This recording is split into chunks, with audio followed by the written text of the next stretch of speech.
go. Hello, everybody. I'm here with Rajiv Chawla. Welcome very much for being with me, Rajiv. I appreciate it. I have been seeing your 50x coaching content on LinkedIn, and I'm really inspired by your message and others like you that are positive, that are putting something out in content regularly that lifts other people up. So I really wanted to have you here to speak with me. So I'm really honored that you chose to do so. So thank you very much and welcome. Thank you, Devin. It's a pleasure talking to you. We are poles apart. You are in US, I am in India. So you see, this is the social media thing and the technology part, which has brought us together here. And I just want to thank you for my work in 50X Coach, because it's a very, this community or platform is very dear to my heart, because it inspires me to do the work what I think because of my father, who left me very early. So I am on a mission to make every 50+ person to be happy, healthy, fit, and if I could do something to make them wealthy also. That's beautiful. That's beautiful. Can you tell me a little bit more about the circumstance around your father without, being disrespectful? I'm interested because you bring him up as an inspiration for what you're doing now. Can you tell us a little bit more about the circumstances? Yeah, definitely. I would like to say a few things about my father. He actually, after the partition in India, my father came to India, and he was the eldest son of my grandparents. He was just 16-year-old when partition occurred in India. And he took care of everybody in the family, and as an elder son. And after that, he started working. After 37 years of working, in the age of 58, he retired.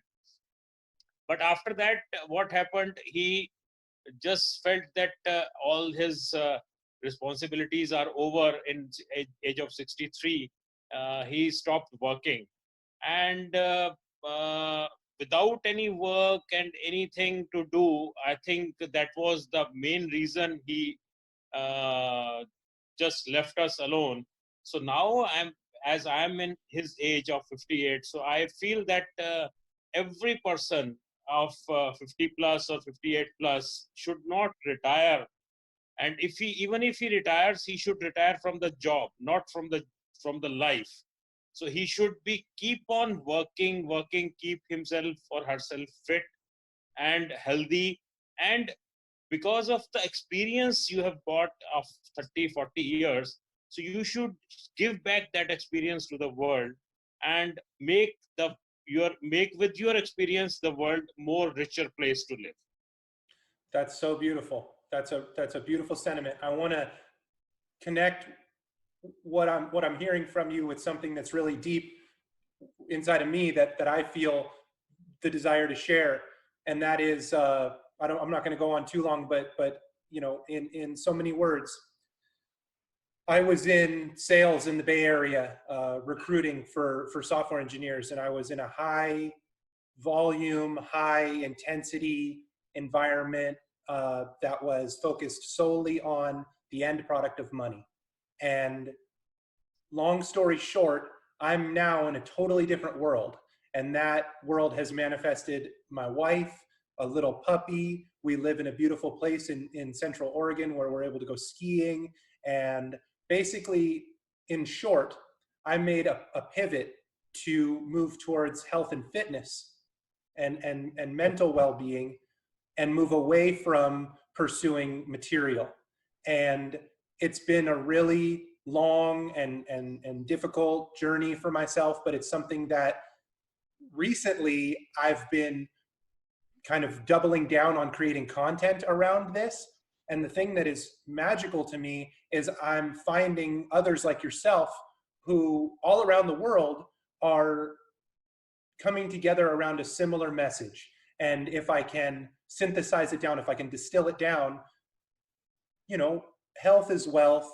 Take care of yourself and your family, right? Like focus on being a beacon of positivity and hard work and, taking responsibility and not making excuses and focusing on what's real and what's gonna be important for forever, for the rest of your life, and that's your relationship and your own well-being. And so I'm just really inspired when I see folks like yourself.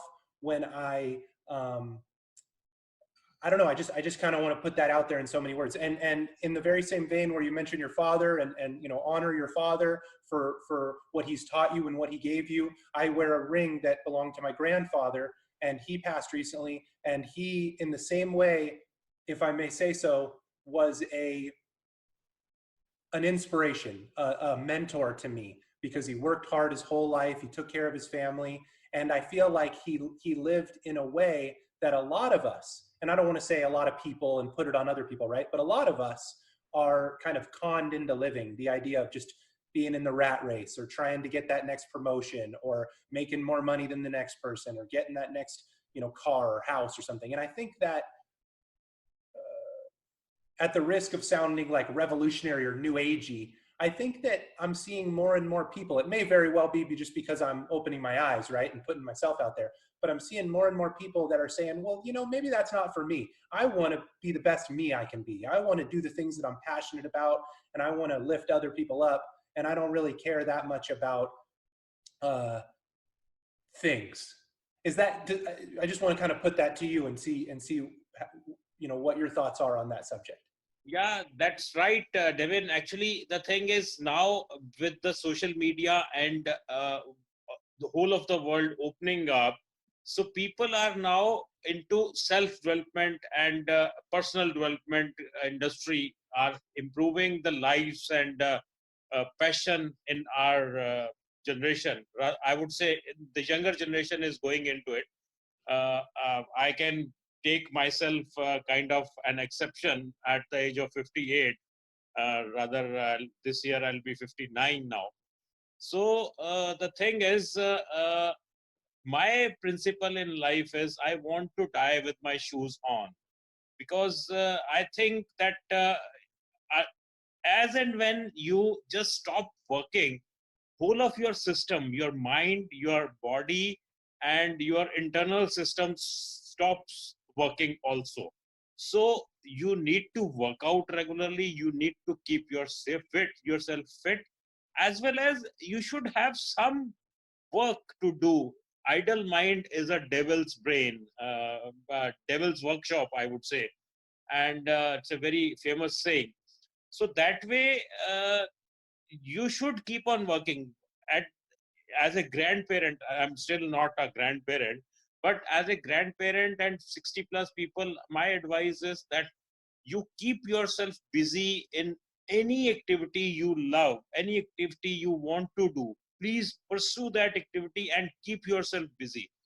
And that is the way to enjoy your life. That is the way to live your life. And that is the way to love your own self. So that's it. I think that is my message to all elderly people in the world.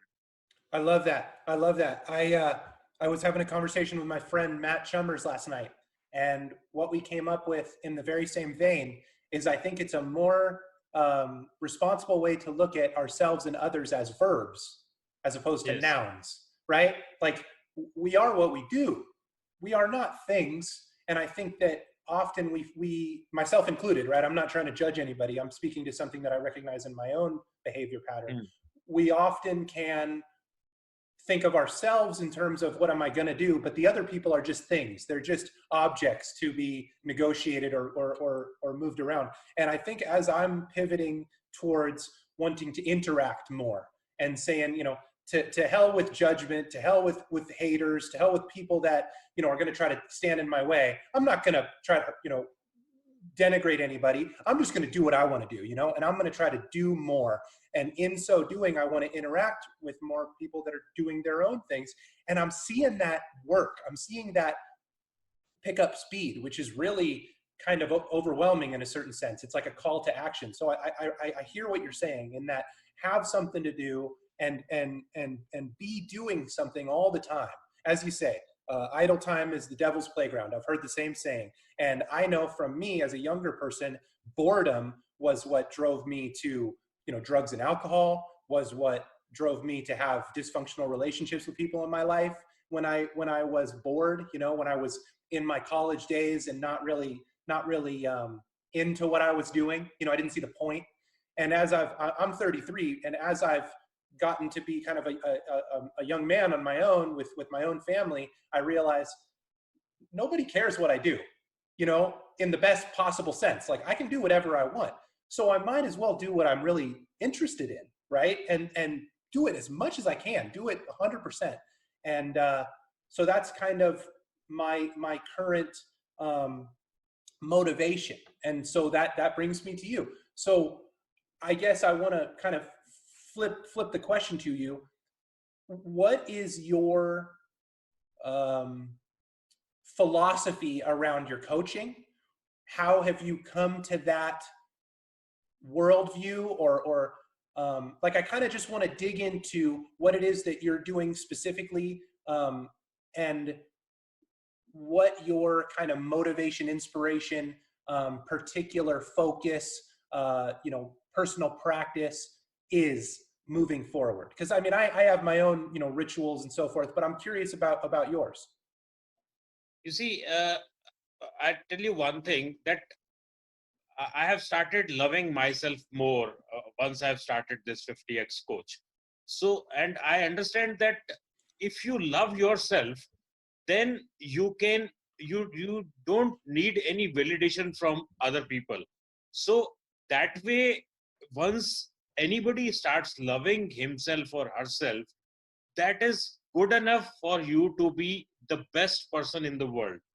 So that way you will start caring for your own body, and once you care for your own body, you will look for its fitness and health regime also.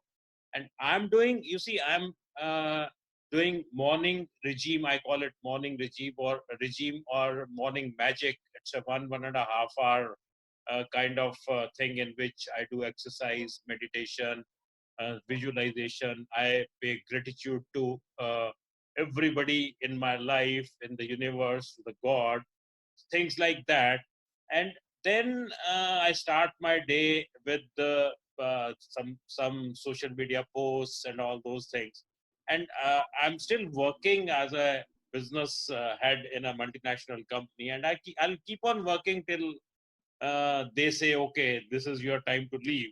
So after that, I've got my own way that I'll be working for all 50x people. I'm building up a community in which I'm training the retiring personnel from companies to live their life happily after retirement, because most of the people think that they don't have anything to do after retirement. So their whole system collapses the day they retire. Next day morning, they don't have anything to think about, anything to do. So I'm giving them a thinking platform in which they can look for other avenues, what they can do, how they can do, how they can use their time creatively as well as for the service of other human beings. So that is the main motto of 50x coach. And as far as the inspiration is concerned, I don't want anybody of because the data says, the research in all over the world says that if a person after retirement is not working, he dies within 5 to 7 years. And this is not my reading. This is well-known universities have researched on this.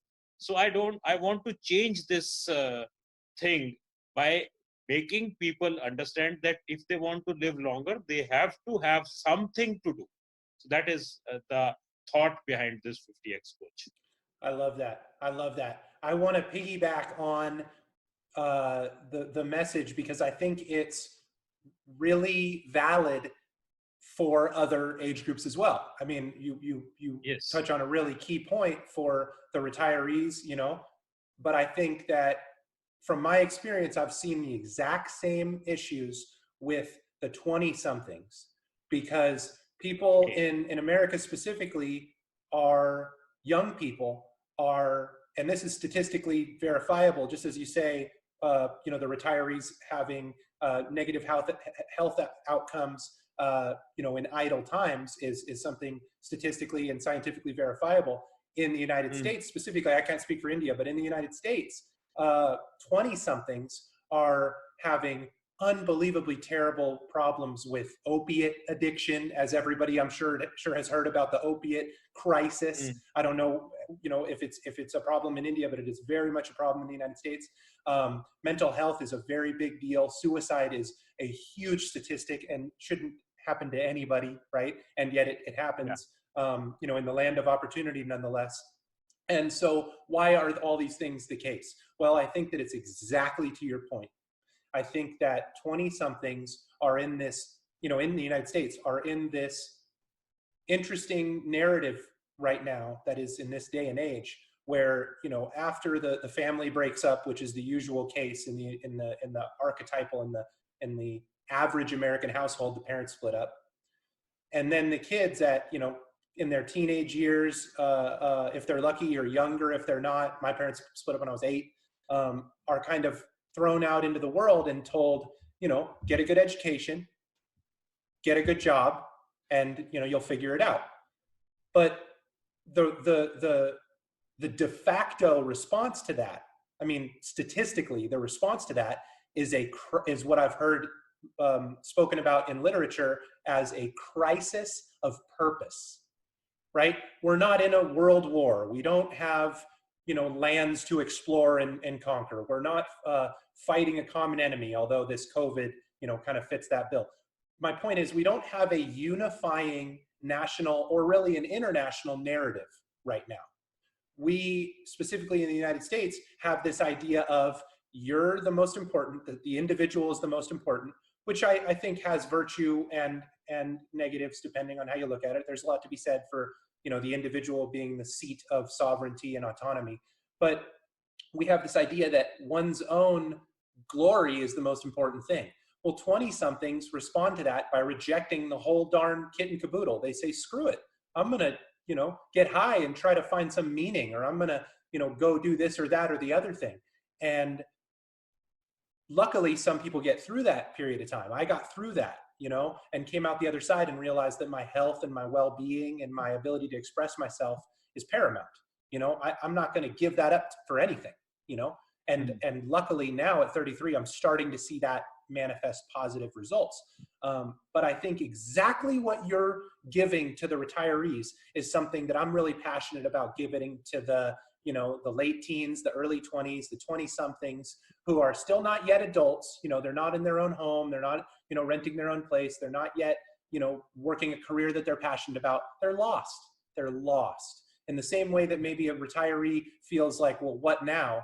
I think a lot of 20-year-olds feel, well, what now, right? Because they see, not to just keep talking your ear off, but just to kind of make the point in a full circle, we're bombarded constantly by negative news media, right? Corruption here, environmental destruction there, immorality, all of this terrible activity by, the people in control of industry and so forth. And you get these young people with their, altruism and kind of naivete a lot of times, thinking, well, that's not for me, that's for the birds, let's burn it all down. And I'm kind of just past that point where it's like, well, hold on, institutions are wonderful, we've been given this great opportunity to be a part of something bigger than ourselves. Our forefathers have come before us and built these nations and built these opportunities to connect. So that's my point. I think that what you're doing is so inspirational, and I have my niche as well. And while it's a different age group, I think it's very much in the same vein. Yes, yes. Devin, you see, the thing is, until unless anybody, any living being, any human being, I would say, has got a purpose or a passion about himself, what he wants to do, he will never be able to survive long. So I'm teaching people the purpose. I think the things you are talking about 20 plus is also the same, that they have lost their purpose in life. So until unless they understand what is the purpose of their being themselves, their being on this earth, so then only they'll be able to live their life in a proper manner. Otherwise, they'll be going into negativity, they'll be moving towards different things which will give them a momentarily excitement, but that is not the life. So it is for everybody. The purpose has to be found. As I can say, I have found it very late in my life because I was working. So now I have found my purpose, that okay, I have to have a mission in which something has to be done for retirees and 50 plus people. So that way, I think there are so many organizations like you are also working for younger people. But I think my mission is, I don't have, in India at least, nobody is looking after the older people. There are some old age homes, there are some senior citizen clubs, but that kind of thing is not giving a purpose to the people whom I am targeting, whom I am worried about. So that is my thing. That is my purpose now. So I think we had a very nice conversation today, and I hope that we'll be interacting more in near future also. So anything you want to add, that will be a plus from your side? Yes, sir. Well, first of all, thank you very much for taking the time. I'm inspired by you, and I'd love to speak again. Um, and yeah, I just say more power to you. Let's see how many people we can reach, and God willing, we can spark that search for meaning in everybody that we come into contact with, right? Because it's at the end of the day, it's a personal journey, yeah. And I think seeing people that are doing it and have found it for themselves. I mean, I know for me as a fan of, you know, the people that I'm a fan of, sparks and catalyzes that reaction in ourselves. So I take my hat off to you. I think what you're doing is really awesome, and I appreciate your time. You know, good evening in India, and good morning in Yeah, Oregon. And I hope that we can have a talk again as you know, our audiences, as our communities grow, and hopefully we can reach as many people as possible. You know, I mean, that's the goal, sure, right? sure. So much love. Really touched with your sincere comments, and I really hope that many people will see, younger and older generation will see this message, and they will find something to do with their fitness, with their health, and find their purpose in life. So thank you very Wonderful. much. Good night, My, and my pleasure. good morning to you. We'll see you next Okay. time. Thank you, sir. Okay. Bye bye. Take care.